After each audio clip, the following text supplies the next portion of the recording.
News network में आप सभी का स्वागत है।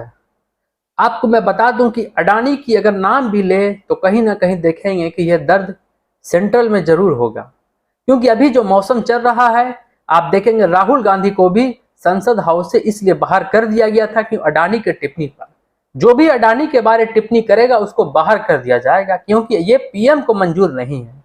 मगर उसके बावजूद मैं आपको देखेगा कि कांग्रेस की तरफ से एक आरोप फिर से आया है कि कोयला के हेरे फेरे के मामले में बिजली का रेट बढ़ गया है। इसी को लेकर जेपीसी का गठन किया जाए और जांच कराया जाए अडानी समूह के बारे।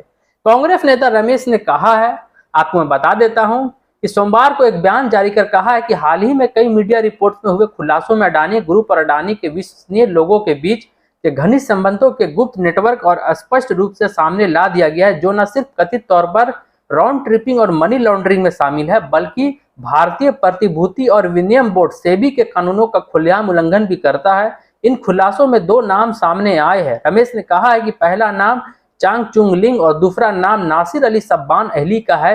चांग और अहली की पहचान बिचौलिया के रूप में हुई है। कथित तौर पर इन्होंने अडानी की ओर से इंडोनेशिया से भारत में आयात किए गए कोयले की ओवर इन्वेस्टिंग करके लगभग 12,000 रुपयों की हेराफेरी की है। इसके कारण भारत में बिजली की कीमत में वृद्धि हुई है। उन्होंने यह भी कहा है कि चांग और अहली का ऑफशोर सेल कंपनी के नाम से प्राप्त करने वाले मालिकों के रूप में भी उनको दिखाया गया है। इन्होंने शेयर की कीमतों को भी हेर फेर का भी आरोप लगाया है। अडानी समूह का आप देखेंगे तो हेर फेर के लेकर पुराना रिश्ता नाता है। हिंडबर्ग की आप दोनों रिपोर्ट भी पढ़ लेंगे तो काफी सारा इनको हेर फेर मिलेगा।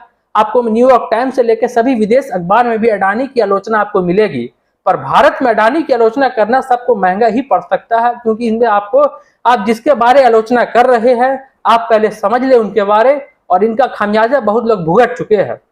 मगर उसके बावजूद कांग्रेस का यह आरोप है और जेपीसी का भी गठन करने की मांग हुई है।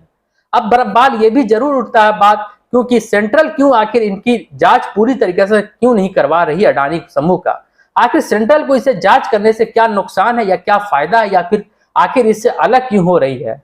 संसद के मुद्दे में उठाने के बावजूद लोग आखिर संसद के बीजेपी की तरफ से कोई लोग इसके जवाब नहीं दे पा रहे, और इस पे कोई ना कोई सुचारू रूप से आप देखेंगे कोई जांच नहीं हो पा रही है। इसमें आपको यह भी कहीं ना कहीं समझ में आता है कि गड़बड़ की आशंका जरूर कहीं ना कहीं आपको लग रहा है, क्योंकि अगर गड़बड़ नहीं हो तो फिर जांच कराने में क्या है। इसी के साथ आप हमारे चैनल न्यूज नेटवर्क में बने रहे। सब्सक्राइब कर दे हमारे चैनल को, प्रेस कर दे बेल आइकन को, और इस वीडियो को आप ज्यादा से ज्यादा शेयर करें।